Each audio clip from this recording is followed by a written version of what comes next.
I mean, as you can see, you'll find a lot of pop culture reference through the presentation, okay? Because I literally live for music and films. So you'll see a lot of those references. Bono is someone I'm a fan of. And what I wanted to talk about is, so this is more of an idea presentation. I haven't done too much research. I've been thinking about it for a long time now. The way I've shaped my personality to a large extent is because of this thought process. I'm just very passionate about it, and I want to seed that thought here as an idea and see if we can make it a little more far reaching and a little more scaled up, I guess, right? I know some of the words I'm using when it comes to bartering, good things, value, might sound transactional, but I'd love to hear from all of you what your pulse is as I'm going through the presentation. So, questions after are welcome, but if it's okay, I'll also be pausing and putting some of you on the spot and asking you what you think. Yeah? Um, so barter is something I think everyone understands. And I think most of us unconsciously keep doing this through our daily lives. When we're doing something for someone, eventually that person comes back and pays it back to you or pays it forward, right? So paying it back to you would mean someone does a favor back to you. Paying it forward would mean because you've been nice to them, they've been in turn nice to someone else. So either way, it works, right? Great. But do we even know if everyone's doing it? Do we even know that this is, have we thought about whether this can be the way we live life, whether this can be how the universe thinks and feels, right? So trying to see how we can define that value we actually create by helping people. And the reason I'm using the word barter is because I want to seed the thought that help is about some kind of exchange, which we've never actually thought about that way, right? That's me. Definitely a procrastinator. Okay. I was making the slides as I was coming here in the cab, which Tarun knows. So there you go.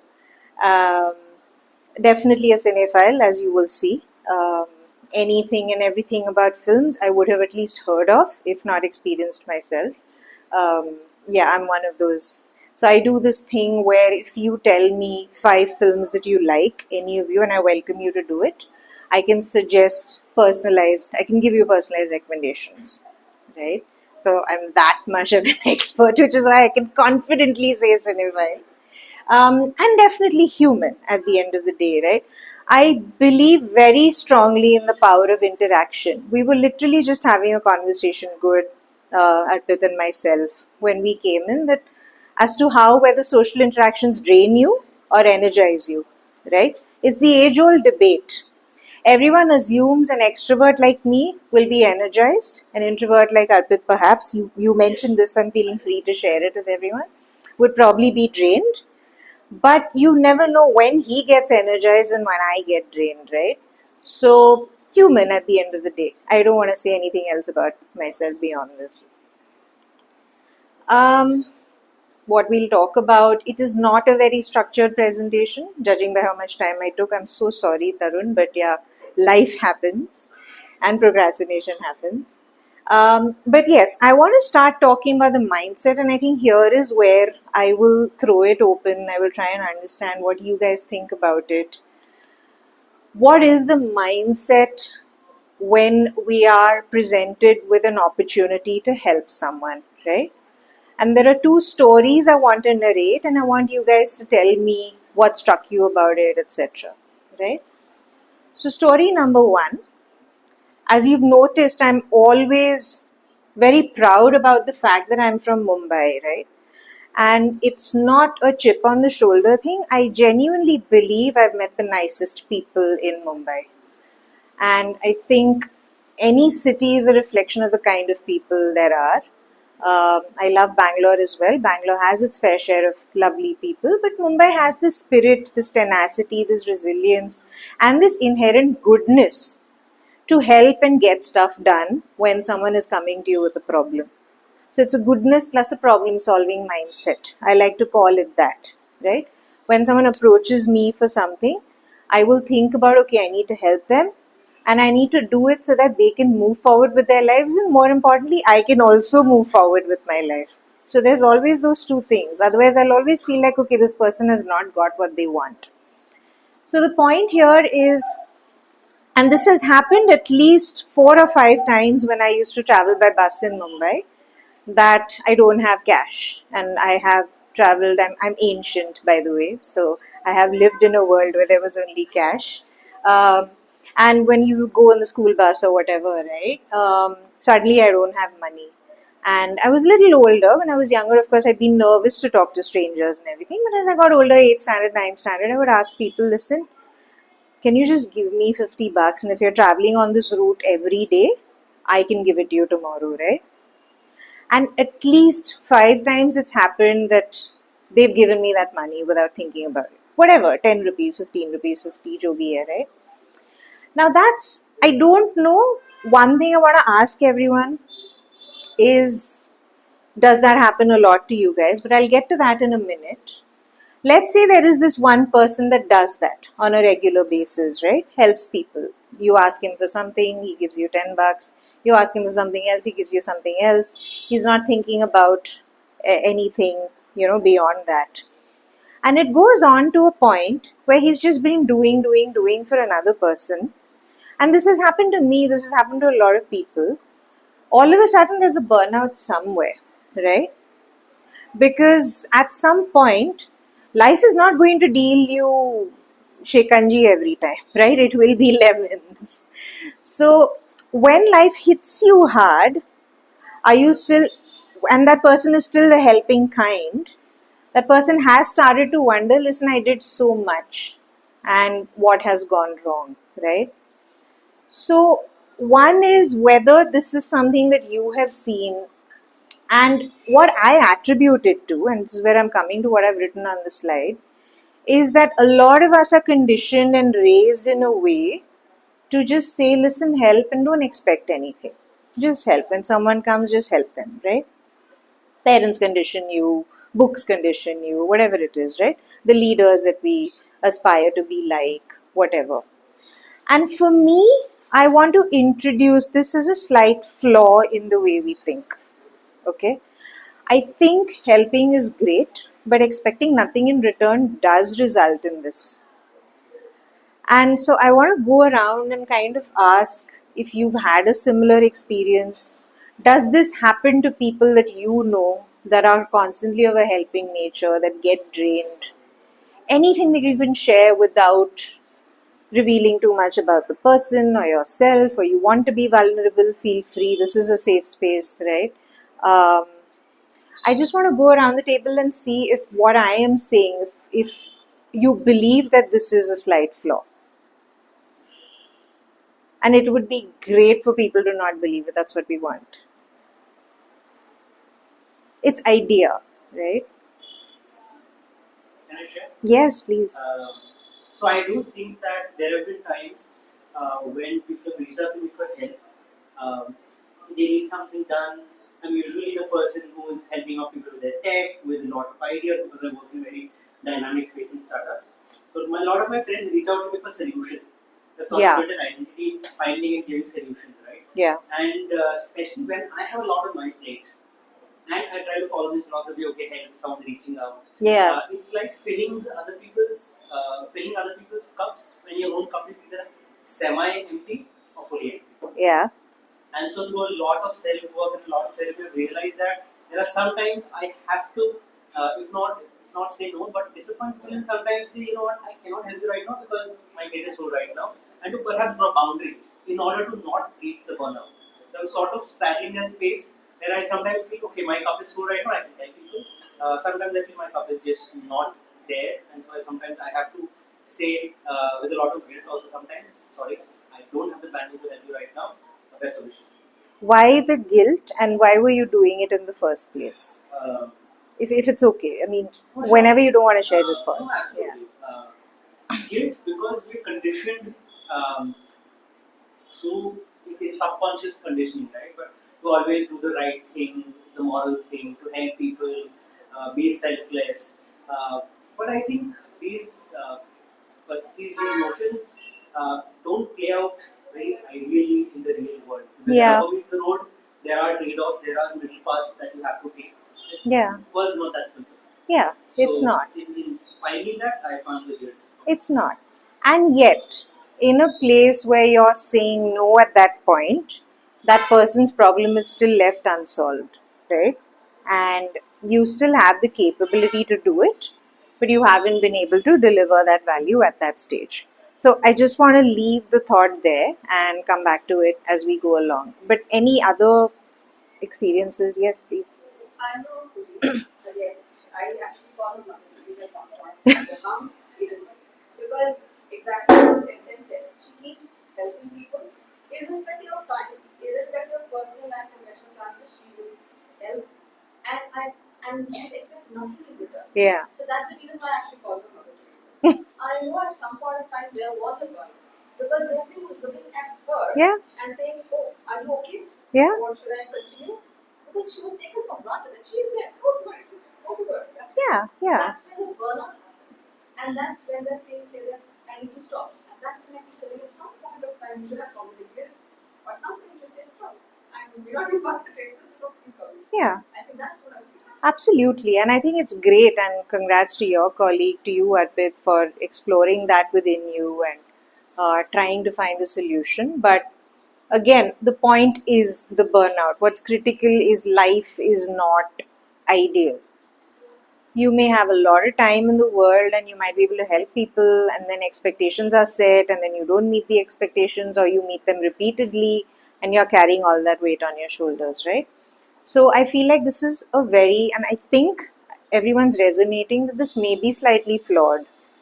It could be our conditioning, it could be movies we've seen or things we've read, or we go to these, so many of these jingoistic films are out there. I can only reference films that'll tell you this whole Jadoo Ki Jhappi and Three Idiots, and I love Raju Hirani, okay? It's a great experience. But yeah, at the end of it, you're like, for the next 5 days, honestly, I've had this experience where I'm helping everybody after I've seen a Raju Hirani film. So it's not ideal, in the real world. But let's see, we'll explore at some point. I would like to explore how can we solve the problem at the same time while you don't have to be the one doing it or whatever, right? Now that's the flip side. Let's flip the page. There is another type of conditioning that also exists, which I've sadly always also been, at the receiving end of, which is this, okay? Nothing comes for free. Now, it's pouring rain one day in Bangalore. I went for some play or something to Allianz Francaise. I live in JP Nagar. I went to Cubbon Park, okay? And it was pouring. I don't know, for some reason in my head, I didn't think about taking the metro. I mean, I was that stupid. But so everyone was stuck. It was raining to that extent that everybody was stuck, right? And I was like, okay, JP Nagar is where I need to reach. Let me break down the problem the way I've started to think analytically, right? What's the closest place I can get to? Kormangla, whatever else, Jayanagar. So I started asking around who's going to Kormangla, can I ride with you guys? So I went and met these three boys, the Blue Man Group. We'll call them the Blue Man Group. No offense meant, okay? But I went and met them and they were like, yeah, we'll be taking a cab, right? Now, in the cab, you have 4 spots, right? They might have to sikdo and put me in it, but they still can, right? And it's raining and I'm alone, right? But they were like, no, yeah, we'll be going to Kormangla. And then they went and did some puss and they came back and they were like, no, we're actually changing our plans. We're going by auto. I mean, I don't know. I can't figure out what that interaction was. But I want to call out another girl, Rachna, who I don't know if she heard this conversation or what, but she came to me 5 minutes later and she said, listen, I'm on a scooter. You're going to get wet for sure. But I'm going to Banshankari and come with me. I'll take you wherever. Right?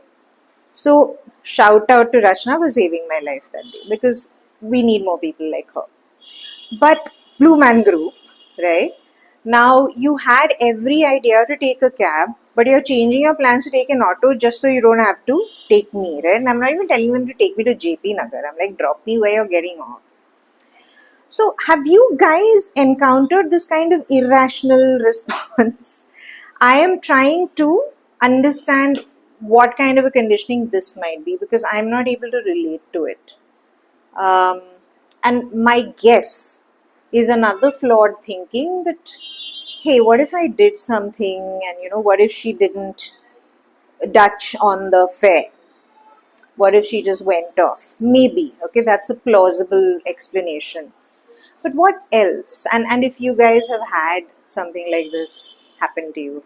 It can be known as, for example, I don't know this person. I'm telling you. Yeah. Let's say three of them know each other. Yeah. I don't know this person. Yeah. Might as well be together. I don't want to take any risk. If that's not the school that they can. That's not the law. Okay. Risk from me. Okay. Yeah. Fair. Now, yeah. So here's where, it becomes a little bit, I don't know, in that moment when it's raining so heavily and when you have an opportunity to actually help, you choose not to, is where I'm really coming from. It's not like a ideal situation where everything's hunky dory and stuff, right? So it's just something to park there. That you have Mother Teresa's, you also have Blue Man Group, right? Um, so the point here is now there is a burnout possible here as well. That you consistently keep pushing people off. You start saying, no, I don't want this, I don't want this, I don't want this. And ultimately, you probably don't have an ecosystem that's going to help you back either, right? So I won't spend too much time on this, but yeah, that's because I can't figure this out myself, If I was in that situation, I would have asked another question saying, okay, do you mind splitting the fare? Just so we want to split the fare, we're students, we can't afford it, right? They could have always asked that question. Another incident that happened with my cousin on a train, just to give a perspective, a similar incident. We were carrying very tiny bags and we were going from Bangalore to Chennai or something like that. We had a tiny bag, like, Tarun's satchel or something, that size. And we were talking. And there was this group, on the train that happens, they have two seats here, they'll come, they'll be like, please adjust, go here, go there, whatever. Okay, granted, we'd been sitting for about 15 minutes, we were settled and everything. But they came and asked her, they were like, listen, do you guys mind moving? It's the similar kind of an arrangement, a double seat, and you can sit there. We're all together, we want to sit together. And she actually chose to say, listen, we're settled. Now, I can't understand that either because it's not like you had very big bags to carry. It's not like you had to lug anything out. It's not like it's another coach, also. It's like another seat. So, that is another thing I'm not really able to understand. Right? Just pointing these things out in a way to say that what is that reaction? What is that knee jerk reaction that's stopping you from doing just something that is not going to inconvenience you too much? At the same time, really help the other person a great deal. Um, should I pause here for any thoughts, or is it just? I feel like it's mostly a function of safety, right? Because people are very possessive about their personal space, and every little person can, like, even just thinking about, okay, what could she do? Maybe Yeah. take some money from it. I mean, it's a silly thought, but Sure. there are those kinds of feelings, Sure. and I don't think that we've collectively practiced the sense of opening our personal space to others, especially when we're trying to fight for our own. I think that's very insightful. What you said about risk and what you said about safety is a great insight for me because I personally don't think that way, right? But it's a good insight. Yeah, it is. Okay, do I have to now open up, make conversation? Those types of things. It is. It is. Depends on life experience. Depends on life experience, absolutely. In a different manner, but somebody else has gone probably a very difficult manner. Sure. And then this factor comes into picture. Yeah. That's when I say, oh my god, I don't know this much. Why would I Yeah. do this? For all you know, maybe it was a group of 4 boys, and she must have thought, okay, if I give them the seat, they'll probably come and start talking to us. I don't want to talk to them. Maybe Could be. I'm not sure Could if I be. should ask this lady or that could be another question. Yeah. She says possibility. Yeah. Mine is thinking of Yeah. Makes a lot of sense. This is great insight. It's tough to talk about later. Yeah. So, thinking of the same example where you said that you went forward asking for help Blue men, yeah. To me, that was weird because Okay. I have lived a long time in Delhi and I would never do that. Sure. Yeah. Out of concern of safety, as well as I feel like I was born and brought up in a very small city where people trust each other very easily, and that was not the scene which I encountered when I moved to When you Delhi. move to Delhi, yeah. So now, over like last 10, 15 years, I'm not used to trusting people very easily when I'm asking a stranger for a help. Yeah. So I think because you were not finding it in Mumbai, Mm-hmm. the lack of trust Yeah. among strangers, Yeah. that's why it was shocking for you. Why would they not It help? is. It was. It really But was. Yeah. like I think my personal experience only where I feel like it now it is increasingly becoming more and more hard to trust each other. Yeah. Maybe because we are getting more and more private Yeah. through many factors, Yeah. but Yeah. it is getting less and less easy to bond. Or I won't say bond. Bond sometimes on instantaneous and goes instantaneous also. True. But That's a trust, whole other topic, actually. yeah. So, but trusting Yeah. other person to for me it would be like I should not go with these three boys because they are boys. Why should I be in a Sure. cab with these strangers? Yeah. But for you it was like okay, they are going the same way. I trust them. They are Mhm. humans. They are not Yeah. going to do anything wrong. They Yeah. look like me. They are speaking like Also, me. that I trust Let's go. myself.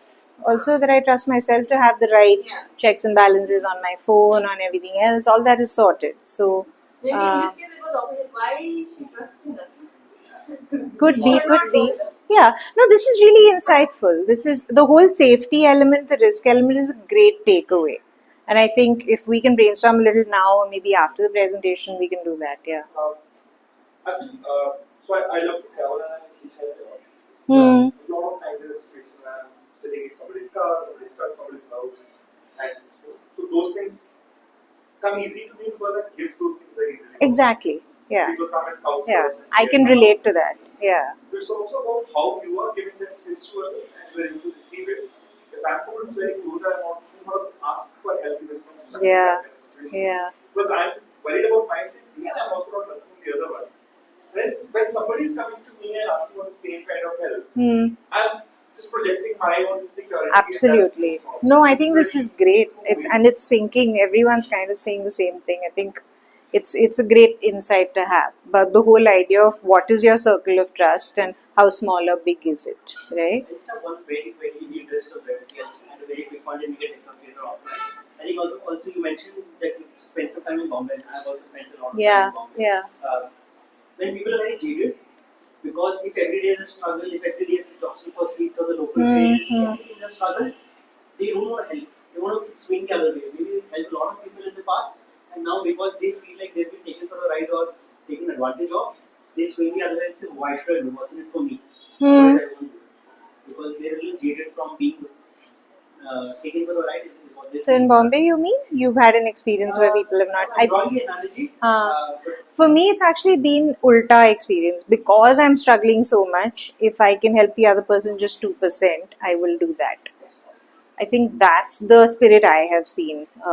Honestly, it could work that way also, right? But why should this other person, "Tu ja Simran ji le apni zindagi," right?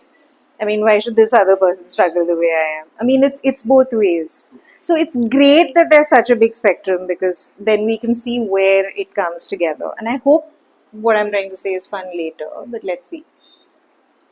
So, non existing things that we believe to be true, and there was only one thought that entered my mind. Having seen that there's such a difference in mindset, um, I think the one thing I wanted to discuss is I have always felt like you can't do something without expecting anything. It is actually not possible even for Mother Teresa to do it. Mother Teresa feels a sense of peace or a sense of whatever, fulfillment, right? Duty. I mean, you are satisfying something within you by doing that. And I think that's something I wanted to table here that I don't think we do anything without expecting something in return. I would like to, in whatever years of my life, I have not actually, if I think about it, done something so unconsciously that, okay, take it and go, you know.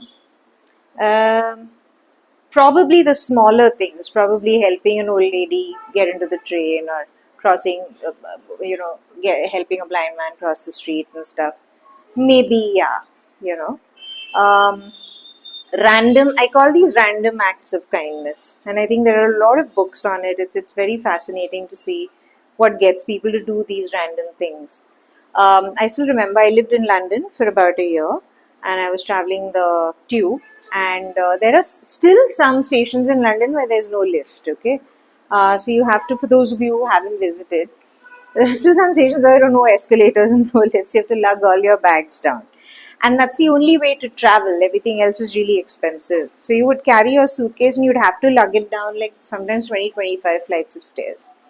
And I was struggling, right, taking it down. And I would at least 2 or 3 times have some stranger just come, not even look at my face, take it and put it down for me and keep walking off. Now that's beautiful, right? I mean, that's something you're not looking at me, you don't want to see my face, but you know someone's struggling and it's just a natural reaction. It's fascinating. I think those acts aside, everything else I feel we expect something. But I'm fascinated by random acts. And if you guys want to share anything random that you guys have done or experienced, I feel like it's fun to just get the positivity going a little bit. I think the example that you have told, I have done that. Yeah. But like at the end of the day, I believe in there is no selfless routines. Hmm. You have certain kind of like happiness. You do. get to- Okay, sure. There is one part of you want to make like feel good. You know, Yeah. you know that consciously that you have done something. Like you have done something. At least when you're sleeping at night, I guess what you're saying is you know that you didn't not do something to help the other person. You tried something, right? So it's Yeah. like, Yeah. It's not like we think that before. Okay, I will do a help and You just did it But you instinctively, did it, yeah. But always there is that. But you're actually feeling You are good, like yeah. feeling happy about okay, I did something. Yeah. So okay, there is no random act, yeah. Just Yeah. relationship becomes yourself. Yeah. There have been times when I've seen somebody struggling, went past them, and then felt really take back also. Yes. So, yes, I'm doing That's that true. because I want I've to also grow. felt it. So, Yeah. There is a Barter, I think. Yeah, and I think the guy who helped me, the guy or ladies, whoever helped me, right, with the bags, I don't think they would have thought about it when they did it. But I think at night when they were sleeping or having a drink, they were like, it was nice that I did this.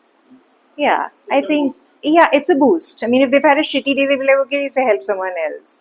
Yeah, so I don't think then I'm just negating that. I think random acts are also part of a thing where you expect something out of it, I right? get it from that charity is a selfish act. Yeah, absolutely. I mean, see, why do people after a certain time in their life get into this and go through a lot of things, shitty things, and they're like, okay, now I really want to give back? That's another thing that's a beautiful topic for us to discuss offline. Can you not do it on a daily basis? Do you really need to become like Warren Buffett that, okay, now I've made all this money, now I'm going to give everything, but then I'm just going to be the way I want to be for 50 years, right? So, yeah, something to think about. So great. That's just one thing. I feel like it's an inalienable truth that everything I do, I expect something in return. So all pop culture will happen, all kinds. Don't judge me. All this stuff also I enjoy. Yeah, I'll go through. So, what if, right? Imagine a scenario where you didn't have currency to exchange things, where you could measure the feeling or the experience that you have. Everyone could be trusted 100%, which is a big thing, right? I mean, I have to create these caveats. Just throw all of this out of your head for the rest of the presentation, right? And we knew what to expect. We knew exactly what we want from this when we do it. It's a little more deliberate. Just try to humor me, right? And John Lennon for sure, imagine. Um, yeah, why not? Does anyone know who these guys are? So that's Ryan Coogler, the director, and Michael B. Jordan, right? And they've collaborated a lot in a whole host of films that's changed the way people see African Americans in cinema now. Now they have become the front runners in Hollywood, as opposed to just being on the fringe. That okay, this is a great colored film that we should give awards to. Now they're actually making all the money. So you've seen Sinners is making the most money that any film has made in 50 years. So things can happen, right? We can trust people 100%. I'm just trying to say that because you have people like them who have just done things. Why not? Why should we not imagine a world where there's no currency and where I can trust 100%, right? How? It's a small model up for discussion. I'll just plant it here since we don't have too much time. The Fab Four. You ask. When you need help, you ask, right? The second thing is you will receive accordingly. You'll receive something in return, either a yes or a no. That will energize you in a certain way, negatively, positively, right? And then based on that, you will either give or not give. But I'm using all the positive words because obviously, let's be positive today, right? So that essentially is how it works for me as a process. Can this work? Can I, for example, list things that I can do that people might need and list things that I need that I don't have right now? Can I also list a set of, can we all together list a set of random acts that are applicable to everybody? That everyone should generally help people that are struggling with their bags, blah, blah, blah, blah, blah, right? Can we build an algorithm on how we will reach out to tell people that I'm around, I can do this? There are so many platforms that are doing it now, right? But how do we make it a little more universal? Sorry, I'm running out of time, but yeah, I'm just rushing it a little bit. Interactions are the main thing. That's where value gets created. You'll always have constraints, like you said, I don't have the time, right? The timeline. You could work this out. When do you need this by? Can I give this to you by so and so? Blah, blah, blah, right? That's a very simplistic way of saying it, but yeah, build on that. Closure. Call it as you see it at that time. Let the giver give you feedback on how they felt. Let's not talk about deliverables when someone's helping each other, but how did you feel? What did you feel like doing for the giver, and so on, right? And then you track and grade it somewhere. That there's a central tracking system somewhere where you have the giver and the receiver that are grading the same act.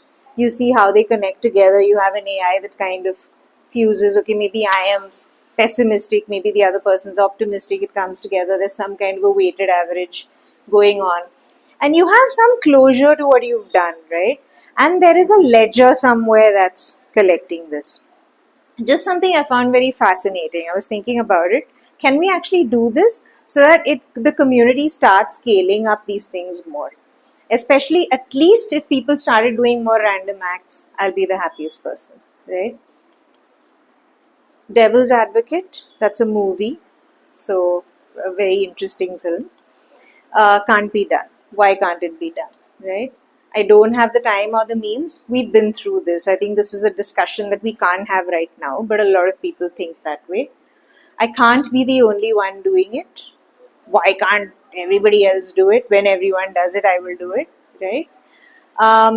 Why make it so transactional? And here is where I want to kind of, once I finish the presentation, I'll come back to this. Because a lot of what I'm trying to say is I'm trying to transactionalize the whole thing, right? But I feel like it's not going to scale up as an idea if we don't do that. That's my sense. And aren't we already doing enough? Isn't the world already a great place? It is, of course, but can we not be greater, But these are questions that we won't answer. We cannot answer. We have to just get around it is what I feel, but happy to, for anyone to defer on this.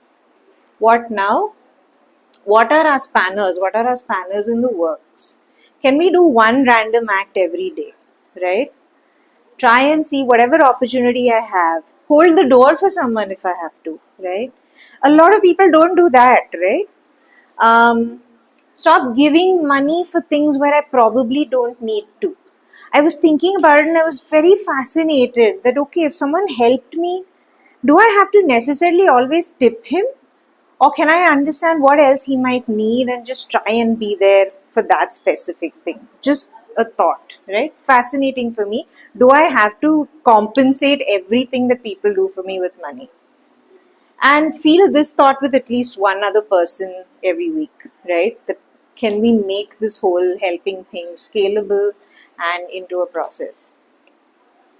If we were aware of the values that values always flowed back to us, would we then give more freely, right? Wouldn't we, is the point. And prove me wrong. Thank you, Varun. Thank you, everyone. So, yeah, that one slide, all the questions that I put up, maybe I can go back there because this is something I don't have answers to. I can't speak for everybody, and having said that, transactionalizing process, just these are the ideas that I'm looking at, and I have been thinking about creating an app where I can aggregate people, a community that comes together that helps, where I can create some ledger where the give and take is a little measured, I think. I want to add one experience here. While I was growing up, the age where the value system gets formed, Yes. somewhere in that age, once my father told me that you just help whenever there is a chance and you want to help. Never ever think whether this person will help me back or not. And when you are in a need, some other person will be there to help you. It might not come from the same person. Yeah. So at that point of, in that age, I wasn't thinking so much. Right? So like your father gave you an advice, you are so accepting. And the time passed and I kind of followed his advice because I felt good helping people where I could. And now, let's say 20 years fast forward. If Yeah, I have please. I Yeah. live in a big apartment complex, so many WhatsApp group friends. And when you see people doing that, there will be random requests, I need this, that, Yeah. or requests for information, and people are helping out, they are not at all tracking. In fact, I give away something to someone and I not even remember this was the person I gave to. So I think that random act of kindness is inherent in human behavior unless they are scarred by the bad experiences. True. Very true. Very beautifully said. But I think to your point of it will come to me from somewhere, my life has taught me yes, pay it forward exists, which is why I started the presentation with that. I do something nice for Arpit. Arpit will do something nice for another person for sure. But when I need help, it will come from somewhere. I am quite idealistic, I've manifested that, but I've also learned it's very important to ask. Yeah, I think the ask is the important part. Yeah, so that's why I feel the loop doesn't close unless you actually ask that, okay, this is a problem. Yeah. When Yeah. you say, there's a small story, man dies in the middle of the sea in a boat because it was sinking, and when he goes to heaven, he Why asks, didn't you come? God, why Yeah. did you not save me? I Yeah. believe in you so much, and the God says, I sent you so many help. It was me who was sending you, and you rejected every time. No, God Yeah. should come and help you. Yeah. So, yeah, I mean, I just wanted to add to that asking is just something I have learned. I just ask. And if I don't, then I don't get help most of the time.